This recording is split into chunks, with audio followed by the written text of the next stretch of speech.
I want to talk about how AI is completely disrupting and demolishing, in some cases, the coaching industry specifically. We saw that Harvard Business Review was saying that the number one way that people are using AI in 2025 is for companionship and therapy. So why do I need a life coach or a business coach if I can just use ChatGPT? How do we help these coaches pivot, survive, and thrive? I think coaches that have the ability to triple down on emotional intelligence are going to be the coaches that win. Because when I am sitting in front of a client, I can read between the lines. A lot of times people don't know how to communicate what they're really thinking and feeling. So a great coach needs to have the intuition and the empathy and the expertise to be able to understand what they're trying to articulate, because usually it's way over here from where the client is starting the conversation. And, I think the problem is that those clients are going to need coaches because they don't know how to communicate about their thoughts and feelings.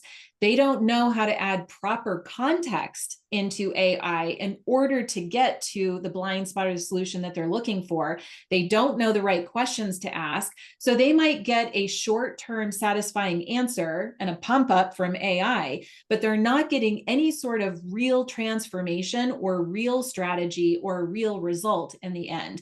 You need a guided facilitator who knows what they're doing and has the expertise. Therefore, coaches, I think if you double down on really those case studies, the results that you've gotten for clients in the past, how can you guide them strategically with questions and emotion and prove your emotional intelligence and that authentic expression and specialty through your marketing? That will so be obvious compared to the AI generated information output that other coaches are going to be using. And the more that you can shine a light on the contrast between the two, the more valuable you're going to become in your own industry. And that's how I think you're going to have the upper hand as a coach moving forward. Don't think that you're going to get replaced. Look at it as more of an enhancement on top of AI to guide people where there's no way they're going to go themselves. There's a theme here: amplification, not replacement. Be human. I had to giggle though, because I'm the no BS kick you in the butt coach.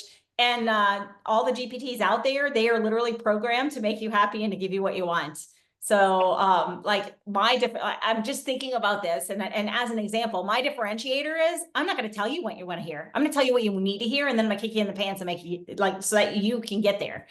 So that it's in your face, it. And when you commit to it, I'm going to hold your feet to the fire.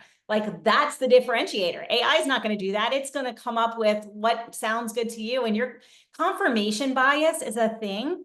And I think it's applicable to everything we've been talking about, and especially sales, right? People are replacing, their sales team with sales bots, but the first objection is always money. It's just because they don't KNOW know enough to say yes.